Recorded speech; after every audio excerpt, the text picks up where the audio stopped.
ചെറുപ്പക്കാരെ ഉണരൂ. ഭാരതത്തിൻ്റെ സ്വാതന്ത്ര്യത്തിന് വേണ്ടി തൻ്റെ യൗവനവും തൻ്റെ സുഖസൗകര്യങ്ങളും തൻ്റെ ഭാര്യയെയും തൻ്റെ കാമുകനെയും വിട്ടെറിഞ്ഞ ആൻഡോമാൻ നിക്കോബാർ ദ്വീപുകളിലെ പീഡനമേറ്റും എത്രയോ ധീരദേശാഭിമാനികൾ മരിച്ചു. സ്കൂൾ കാലത്ത് കൊടുക്കേണ്ട വിദ്യാഭ്യാസം ഞാൻ രാവിലെ ദൈവത്തിൻ്റെ ഒരു നിയോഗമാണ്. വാളത്തൊപ്പി, മുറുകയ്യൻ ബനിയൻ, തോർത്തുമുണ്ട്, കയ്യിലാണെങ്കിൽ ഒരു സെറ്റ് നാമനിർദ്ദേശ പത്രിക. ഇത് കോട്ടയത്തെ വെറൈറ്റി സ്ഥാനാർത്ഥി. രാഷ്ട്രീയ പാർട്ടികൾ കർഷകരുടെ വിഷയങ്ങൾ അവഗണിക്കുന്നുവെന്നാരോപിച്ചാണ് കർഷകൻ കൂടിയായ സുനിൽ ആലഞ്ചേരി തെരഞ്ഞെടുപ്പ് പോരാട്ടത്തിനിറങ്ങുന്നത്.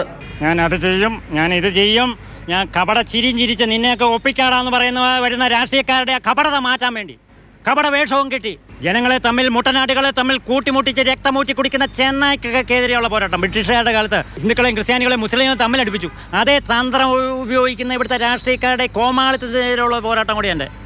കോട്ടയത്തെ സ്വതന്ത്ര സ്ഥാനാർത്ഥിയായി ജില്ലാ കളക്ടറുടെ മുന്നിലാണ് സുനിൽ പത്രിക സമർപ്പിച്ചത്. ഇന്ത്യൻ ഭരണഘടനയോട് ഞാൻ യഥാർത്ഥമായ വിശ്വാസവും പുലർത്തുമെന്നും ഇന്ത്യയുടെ പരമാധികാരവും അഖണ്ഡതയും ഞാൻ നിലനിർത്തുമെന്നും ദൈവത്തിന്റെ പേരിൽ സത്യം ചെയ്യും. ഈ നിയമങ്ങൾ മാറ്റിമറിക്കണം. പാർലമെന്റ് പാസാക്കിയ സർഫാസി നിയമം മാറ്റിമറിക്കണം. അതുപോലെ സിവിൽ സ്കോർ നിയമം മാറ്റണം.